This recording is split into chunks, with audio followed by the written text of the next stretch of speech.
आत्मा तुम में वास करता है। क्या तुम नहीं जानते कि तुम परमेश्वर का मंदिर हो और परमेश्वर का आत्मा तुम में वास करता है। परमेश्वर का मंदिर प्रभु यीशु मसीह को माता पिता, उनके माता पिता कहाँ ढूंढते हुए निकल गए? मंदिर में। और प्रभु यीशु मसीह वहाँ मंदिर में शास्त्रियों से और धार्मिक जो ज्ञानियों से बातचीत करते थे और उनके सवाल जवाब करते थे। वो बड़े लोग आश्चर्यचकित थे, माँ बाप भी आश्चर्यचकित थे। तो मतलब ये हुआ कि प्रभु यीशु मसीह खुद मंदिर से बड़ा प्रेम था। प्रभु यीशु मसीह को जो मंदिर से प्रेम था, तो हमारा भी लाजमी है कि जब हम प्रभु यीशु मसीह के बच्चे हैं, चेले हैं, प्रभु यीशु मसीह के शिष्य हैं, तो हमें भी परमेश्वर के घर से बहुत ही लगाव होता है। ये कोई जोर जबरदस्ती नहीं होता है, परंतु हम अपने हृदय से, मन से और प्रेम के साथ परमेश्वर के पास चले आते हैं। तो परमेश्वर हमारे हृदय में बसता है। तुम परमेश्वर का मंदिर हो और परमेश्वर तुम में वास करता है। हमारी सोच में वास करता है, हमारे दिमाग में, हमारे हृदय में परमेश्वर वास करता है। और इसलिए ज़रूरी है कि जब हम परमेश्वर के मंदिर हैं तो हम परमेश्वर के गवाह बने, परमेश्वर की जो बातें हमारे जीवन में हुई है उसके विटनेस बने। आगे चलें, इफिसियों 2 अध्याय 19 और 20 वचन।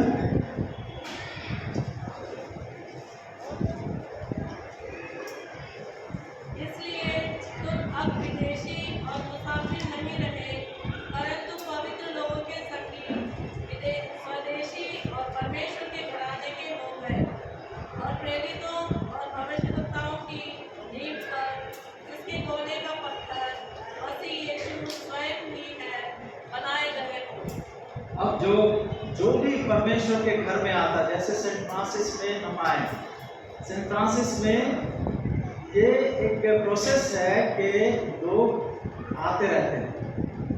जैसे पहले 40 लोग थे, 30 लोग थे, और धीरे धीरे से 50 हुए, फिर 100 हुए, फिर 150 हो गया। अभी तो मेंबरशिप बहुत ज़्यादा है, 300 होगी, 300। और शुरू के जो चंदा होता था कितना था, और बताएंगे कितना? 5 या 10 रुपये। ये फर्स्ट जनरेशन की बात है। 5 या 10 रुपये चंदा आता था। उसके 15 रुपये, 30 रुपये। राज का चंदा कितना हो गया? कौन बताएगा? कितना? तो हम लोग कितना परमेश्वर को देने के लिए हमारे हाथ कितने खुल गए। परमेश्वर ने आशीष दिए, इस वजह से हम लोग खुश हैं कि परमेश्वर को हम लोग भेंट चढ़ाते हैं और खुशी से करते हैं। कोई दबाव नहीं है, कोई टुकड़ा के नहीं है। ये खुशी का जो है सेलिब्रेशन में खुशी से जो है परमेश्वर के घर में देते हैं, ताकि इसके जरिए से परमेश्वर के काम को जारी रखा जाए, परमेश्वर के काम को लगातार किया जाए, अच्छे काम को। और परमेश्वर के जो काम है वो परमेश्वर में रेगुलरली, जब हम परमेश्वर के टच में रहते हैं, हमें पता चलता है कि परमेश्वर हमसे चाहता क्या है, क्या काम करने की प्रायोरिटी होनी चाहिए, क्या काम की नेसेसिटी है, ये परमेश्वर हमें बताता है। और फिर अंत में आखिरी जो है कुलुस्सियों उसका 3 अध्याय उसके 15 वचन पढ़िए।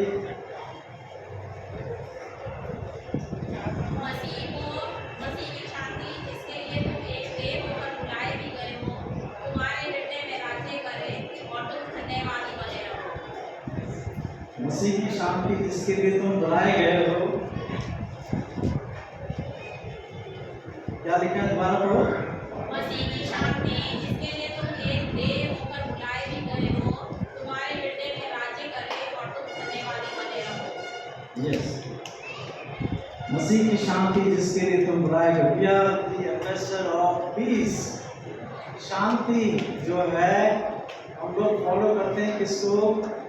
प्रिंस ऑफ पीस को, शांति का राजकुमार जिसको कहा गया है, हम उसको फॉलो करते हैं।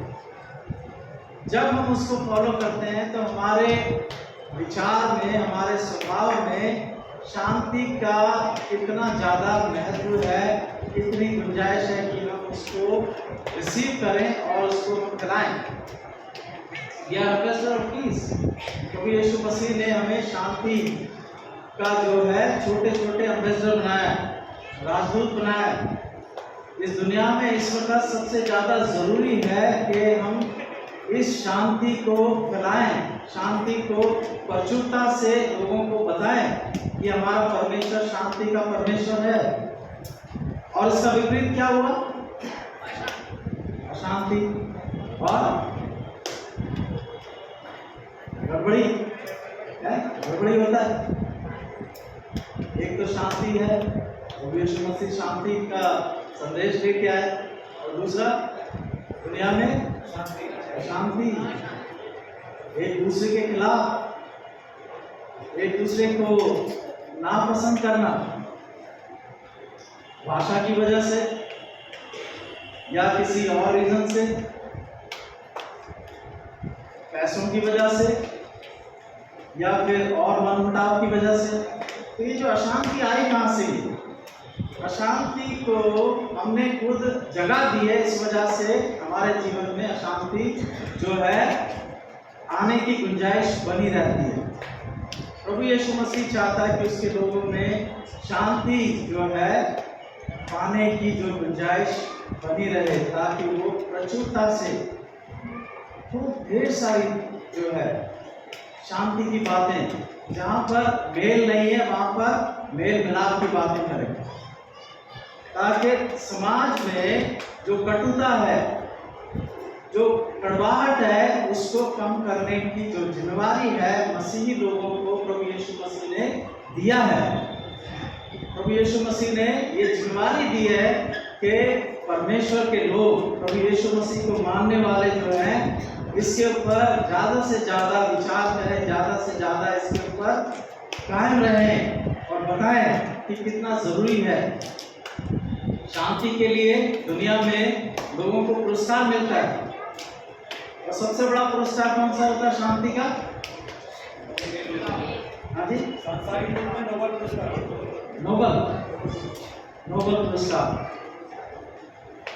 अब नोबल पुरस्कार शांति का जो मिलता है, हम सबको कुछ ना कुछ तो पता होगा, किसी किसी के नाम अगर आप शेयर करने मांगते हैं इस वक्त, आप बता सकते हैं।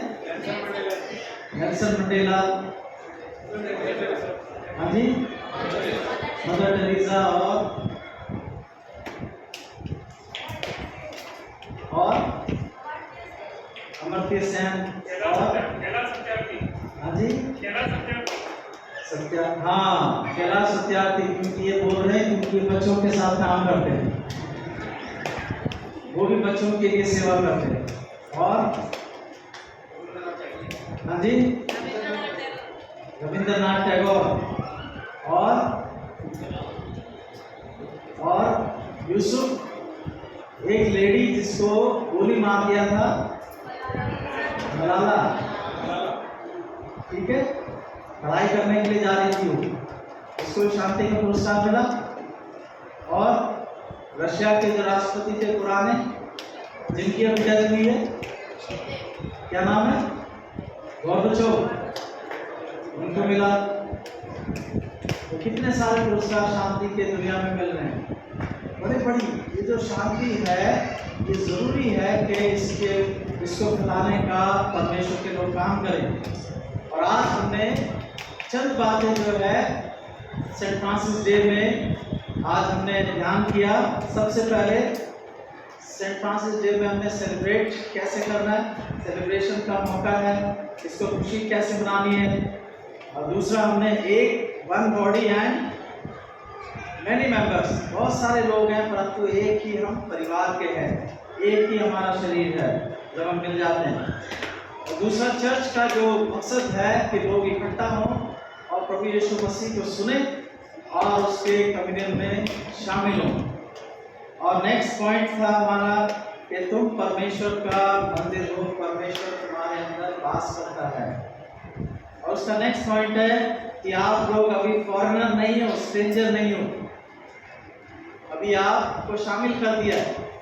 यहूदी लोग जो सोचते थे, इजरायली लोग ये सोचते थे कि परमेश्वर उन्हीं का है, यहोवा परमेश्वर सिर्फ यहूदी लोगों का है, इजरायलियों का है और किसी का नहीं है। इसी वजह से प्रभु यीशु मसीह तक को उन्होंने एक्सेप्ट नहीं किया, परंतु प्रभु यीशु मसीह ने कह दिया, यूहन्ना पहले अध्याय में क्या लिखा है, जिन्होंने उसको ग्रहण किया उन्होंने परमेश्वर की संतान बनने का अधिकार दिया। वो ना तो मांस के से ना लहू से, परंतु वो परमेश्वर की इच्छा से उत्पन्न है। अपने लोगों के बीच में गया, परंतु अपने लोगों ने उसको डिनाई कर दिया। अरे भाई ये तो हमारे बीच का है, ये तो क्या बोलता है, ये तो हमारे बीच में नहीं पैदा हुआ है, इब्रानी, ये तो हमारी भाषा बोलता है, ये तो हमारे जैसे कपड़ा पहनता है। तो यीशु मसीह को उसके लोगों ने ग्रहण नहीं किया।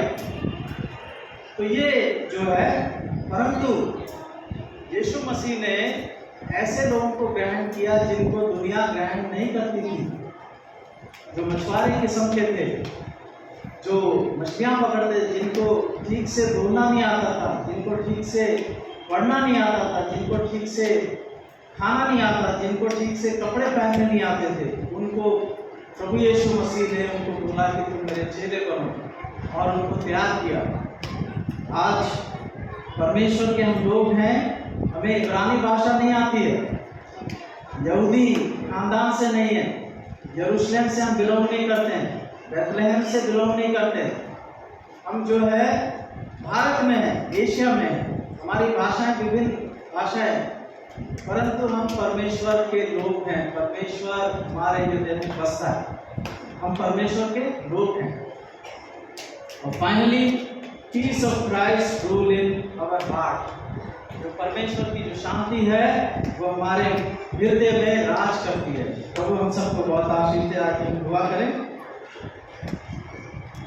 प्रभु हम पर दया कर, क्रिस्त हम पर दया कर, प्रभु हम पर दया कर। हम आपका धन्यवाद करते हैं आज के इस पवित्र मौके के लिए, जब आपने हम सबको अपने पवित्र भवन में इकट्ठा किया है। आज जब हम सेंट फ्रांसिस डे को मनाते हैं, उनके जीवन की तमाम बातों को याद करते हैं, आपके बेटे यीशु मसीह के वचनों को हम सुनते हैं, पढ़ते हैं, ध्यान लगाते हैं। प्रभु तमाम बातें आपके नाम की महिमा के लिए हो, आपके नाम को बढ़ाने के लिए हो, आपके प्रेम को और शांति को दुनिया में फैलाने के लिए हो। यीशु मसीह के नाम से मांगते हैं, आमीन।